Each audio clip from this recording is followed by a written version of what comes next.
आज हम बात करेंगे कि आफ्टर 40 और 45 जो भी होम मेकर हैं, जो भी घर पे रहती हैं लेडीज़, उनकी रूटीन कैसी होनी चाहिए। देखिए हमारा ना सारा सिस्टम, फिज़िकल सिस्टम भी थोड़ा स्लो होने लगता है, तो उसके लिए सेल्फ केयर और स्लो बैलेंस जो है ना लाइफ में होना ज़रूरी है।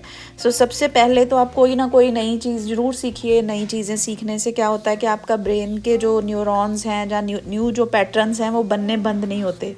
सारे साइकोलॉजिस्ट, बड़े साइकोलॉजिस्ट यही सुजेस्ट करते हैं कि आप कुछ ना कुछ नया ज़रूर ट्राई करिए, कुछ ना कुछ नया सीखने की कोशिश ज़रूर करिए।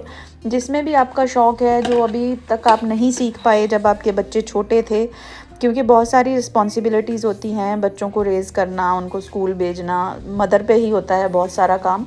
बहुत सारी चीज़ें ना अपनी छूट जाती हैं उस सब चीज़ों में। तो ये अभी बेस्ट टाइम है। बच्चे अभी थोड़े इंडिपेंडेंट होने शुरू हो गए हैं, स्कूल जाने लग गए हैं, कॉलेजेस में चले गए हैं, तो अभी आपके पास अपने लिए काफ़ी टाइम है, जो कि आपको भी मैनेज करना आना चाहिए कि ये टाइम मेरा है, मुझे अपने लिए निकालना है, जिसमें आप अपनी हेल्थ को इग्नोर मत करिए, जिसमें आप कोई नई चीज़ें सीखने की कोशिश ज़रूर करिए। यहाँ पे आज मैं कोशिश कर रही हूँ ब्रेड बनाने की। ये मैंने रेसिपी तो यूट्यूब से ही सीखी है, फ़र्स्ट टाइम ट्राई कर रही हूँ। कोशिश करूँगी आपके साथ शेयर करने की, बट एंड में क्या होता है कि रेसिपी बहुत अच्छे से बन गई, सारा कुछ बहुत अच्छा हो गया था, ब्रेड भी बहुत अच्छी बनी और मैं इतनी एक्साइटेड हो गई कि फ़र्स्ट टाइम मेरी ब्रेड इतने अच्छे से बन के निकली है। तो मैं ना उसका वीडियो शूट करना ही भूल गई थी। बट मैटर ये करता है कि आप नई चीज़ें कितने शौक़ से और कितने प्यार से सीखते हैं और कैसे ट्राई करते हैं। इस उम्र में आके मुझे लगता है ये बहुत ज़रूरी हो जाता है हम सब के लिए। और इस सब के बीच में आपको ये भी ख्याल रखना है कि आपकी जो एनर्जी है वो बची रहे, आप अप टू डेट रहें, जो भी सिस्टम आपके आसपास न्यू गैजेट्स आ रहे हैं उनके बारे में भी पता हो, और अपनी हेल्थ को भी आप बिल्कुल इग्नोर मत करिए। और ये सारी चीज़ों में ना अपने काम का कोई स्ट्रेस नहीं लेना। अगर आप थोड़ी सी दिन की प्लानिंग पहले से कर लेंगे, छोटी छोटी चीज़ों को ऑर्गेनाइज कर लेंगे, रोज़ घर का एक कॉर्नर, लाइक हम रोज़ पूरे का पूरा घर तो नहीं साफ़ कर सकते, रोज़ पूरे के पूरे घर की डस्टिंग हो भी नहीं पाती, क्योंकि आपको बाकी बहुत सारी चीज़ें देखनी होती हैं, अदरवाइज़ आप अपने आप को कहीं ना कहीं इग्नोर करने लग जाओगे। थोड़ी सी एक कॉर्नर घर की एक दिन में आप अगर साफ़ करते हैं, किचन का एक कोना एक दिन में ऑर्गेनाइज करते हैं, और सारी चीज़ें वेल प्लान्ड रखते हैं कि कल खाने में ये बनेगा या सुबह उठने के बाद मेरी ये रूटीन रहेगी, तो वो अगर माइंड में है तो आपका उसके साथ आपका बहुत सारा जो काम करने का एक स्ट्रेस रहता है ना वो कम हो जाएगा। प्लस इस टाइम पे आपको अपनी चीज़ों को बहुत ध्यान रखना है अपनी, क्योंकि हमारे हार्मोन्स चेंज हो रहे होते हैं, बहुत सारी चीज़ें सडन चेंज हो रही होती हैं जो हमारी बॉडी के लिए, मेंटल हेल्थ के लिए भी फ़र्स्ट टाइम सब कुछ होता है। बट उस चीज़ को अगर आप ध्यान रखते हैं, थोड़ा सा उन चीज़ों के बारे में पढ़ते हैं, तो आप ज़रूर हेल्दी रहेंगे फिज़िकली भी और मेंटली भी, और आप अपनी एनर्जी को भी बड़े सही तरीके से यूटिलाइज़ कर पाएंगे। अभी तक आपने अभी तक कोई सप्लीमेंट शुरू नहीं करे थे, तो आप अपनी गायनी से या कोई भी जो भी डॉक्टर आप जिसको भी कंसल्ट करते हैं उसको मिलके कोई ना कोई सप्लीमेंट ज़रूर शुरू करिए। ख़ास करके इस टाइम पे आपकी जो कैल्शियम है वो बहुत जल्दी से डिक्लाइन होनी शुरू हो जाती है बॉडी से। लेडीज़ को उसका बहुत ध्यान रखना चाहिए, बहुत सारे हार्मोन्स फिर उसकी वजह से ऊपर नीचे होते हैं। फ़िश ऑयल, और अगर आप खाते हैं तो मैग्नीशियम, ये सारी चीज़ें बेसिक से हैं, आप अपने डॉक्टर से कंसल्ट करके ज़रूर से ये वाले सप्लीमेंट लेने शुरू करिए, क्योंकि आपकी एनर्जी अगर बची है, आप खुश हैं, तो आपका पूरा परिवार आपके ऊपर डिपेंड करता है, सारा माहौल घर का आपके ऊपर डिपेंड करता है। अगर आपकी सेहत ठीक है तो सब बहुत अच्छे से चलता रहता है। अदरवाइज़ अगर घर का जो मेन बंदा है अगर वही ठीक नहीं है, जिसने सारे घर को लेके आगे चलना है, तो वो देखिए वो सारी चीज़ों पे ना चीज़ें आती हैं, लाइक बच्चे भी वो चीज़ फील करते हैं, आपका खाना बनाने का मन नहीं है या घर में वो वाला एक्साइटमेंट नहीं है, वो एनर्जी नहीं है, तो वो सब चीज़ें अफेक्ट होती हैं। अपना ध्यान ज़रूर रखें। अगर आपने दिन की प्लानिंग पहले से करी हुई है तो आपके काम सारे बहुत टाइम से ख़त्म हो जाते हैं, बड़े आराम से आपको अपने लिए टाइम भी मिल जाता है। नई कोई ना कोई हॉबी ज़रूर स्टार्ट करिए, कुछ ना कुछ रोज़ सीखिए। और अगर आपको नेटफ्लिक्स या टीवी देखना अच्छा लगता है तो वो ज़रूर देखिए, थोड़ा टाइम अपने लिए ज़रूर निकालना शुरू करिए, क्योंकि ये आपके लिए, आपकी सेहत के लिए, स्पेशली मेंटल हेल्थ के लिए बहुत ज़्यादा ज़रूरी है। और ज़रूरी नहीं होता कि हमने रोज़ कोई हैवी काम ही करना है तो लगेगा कि काम हो रहा है। आपने किसी को कुछ प्रूव नहीं करना, आप अपने लिए जो कर रहे हैं अपनी खुशी से कर रहे हैं, उतना ही करिए। और अपनी हेल्थ का चेकअप रूटीन में करवाते रहिए। मुझे लगता है आफ्टर 40 तो हमें ज़रूर ही इन चीज़ों का ध्यान रखना चाहिए, कि आपकी बॉडी में कोई चेंजेस आ रही हैं, जहाँ आप मेंटली बहुत ज़्यादा आपको लग रहा है कि आप पहले ऐसे नहीं थे, अब सडनली ये सारी चीज़ें होनी शुरू हुई हैं, आपको नींद अच्छे से नहीं आ रही। सो ये कहीं ना कहीं सारे जो हमारे हार्मोन चेंज हो रहे होते हैं लेडीज़ के, उनकी वजह से भी हो सकता है। आप ज़रूर किसी ना किसी डॉक्टर से कंसल्ट करिए।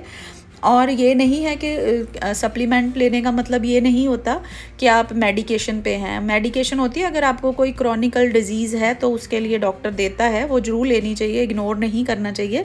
बट सप्लीमेंट्स जो हैं, क्योंकि हमारी इंडियन डाइट में वो सारी चीज़ें पूरी नहीं होती, सो इसलिए एक्स्ट्रा आपको लेना ज़रूरी होता है और लेना भी चाहिए। और डॉक्टर की को कंसल्ट करे बिना आपको कोई भी सेल्फ मेडिकेशन कभी नहीं करनी।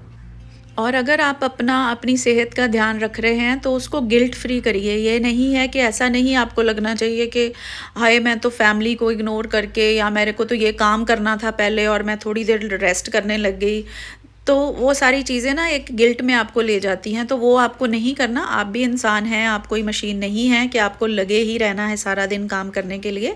अपने लिए अगर आप टाइम प्लान करती हैं, अगर आप अपने सारे काम अच्छे से ऑर्गेनाइज तरीके से करती हैं, तो टाइम भी ज़रूर बचेगा और इससे सबको अच्छा लगने लग जाता है। थोड़ा टाइम हो सकता है आपके आसपास का माहौल ऐसा हो, उनको लगे कि ये तो काम करती नहीं है, जाके लेट जाती है, बट वो चीज़ें आपको इस टाइम पे सोचनी नहीं है। आपको पता है आपकी बॉडी कहाँ क्या सिग्नल दे रही है, आपको उसको इग्नोर नहीं करना।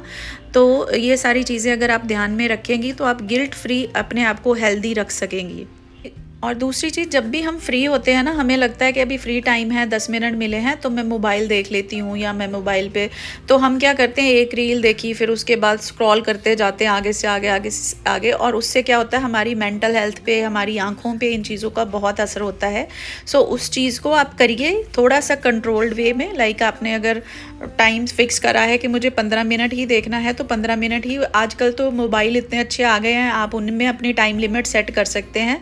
वो आपको रिमाइंडर दे देता है आपका फ़ोन ही कि बस अभी आपकी स्क्रीन टाइम ज़्यादा हो गया है, या इंस्टाग्राम पे टाइम ज़्यादा हो गया है। सो वो सारी चीज़ें आप करते हुए अपनी सेहत का और अपनी सारी चीज़ों का ध्यान रख सकते हैं। और ये अगर स्टेप्स आप फॉलो करेंगे तो डेफिनेटली आपके बच्चों को भी इन चीज़ों का पता चलता है। वो भी इतने स्मार्ट होते हैं आजकल के बच्चे कि उनको भी ये सब चीज़ें पता हैं और वो भी ऐसे रूल फॉलो करते हैं। सो ये सारी चीज़ें जो है ना, एक सेट रूल के हिसाब से आप करेंगे, डिसिप्लिन्ड वे में करेंगे, तो आपको हार्म नहीं करेंगी। इन सब चीज़ों में फैमिली के साथ टाइम स्पेंड करना, जिसको हम क्वालिटी टाइम भी बोल देते हैं, वो भी बहुत ज़रूरी होता है। वो आप अपने हिसाब से, अपनी रूटीन के हिसाब से देख सकते हैं कि आपके पास कब टाइम है, कब आप अपने बच्चों के साथ, अगर घर में बुजुर्ग पेरेंट्स हैं उनके साथ, या अपने हस्बैंड के साथ कब कितना टाइम बैठ सकते हैं एज अ होल फैमिली। आप कैसे उस चीज़ को, उस टाइम को निकालते हैं, वो एक बहुत हेल्दी रिलेशनशिप आगे जाके डेवलप करता है। सो ये बहुत ज़रूरी है। सो मेरे घर में जो मेरी रूटीन है उसमें क्या है कि हम जितने भी मील हैं वो डाइनिंग टेबल पे करते हैं, सब इकट्ठे बैठते हैं, सब इकट्ठे बैठ के खाते हैं।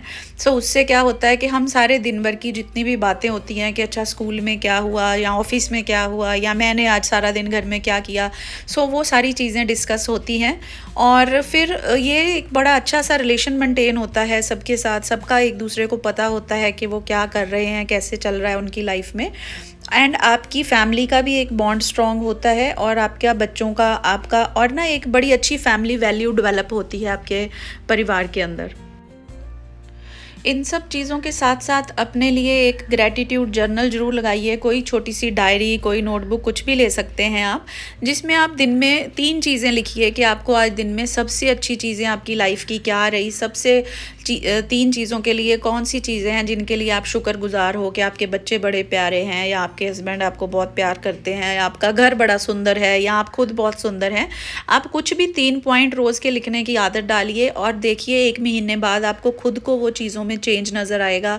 आपको खुद को अच्छा लगने लग जाएगा कि जो चीज़ आपके मन में है, और वो वही चीज़ ना, वो अबंडेंस में फिर आपके पास आनी शुरू हो जाती है। तो आप कोई भी 3 चीज़ें रोज़ की ढूंढिए। नहीं, हमारे पास हज़ारों लाखों चीज़ें होती हैं हैं जिनका हम शुक्रिया अदा कर सकते हैं, पर हम अपनी चीज़ों में इतने स्ट्रेस्ड आउट रहते हैं, इतना काम में बिज़ी रहते हैं, अपने आप को इतना इन चीज़ों में इनग्रॉस्ड रखते हैं कि हम ना इन चीज़ों को इग्नोर कर देते हैं कि भगवान ने मुझे कितना कुछ दिया है और कितना कुछ अच्छा है मेरी लाइफ में।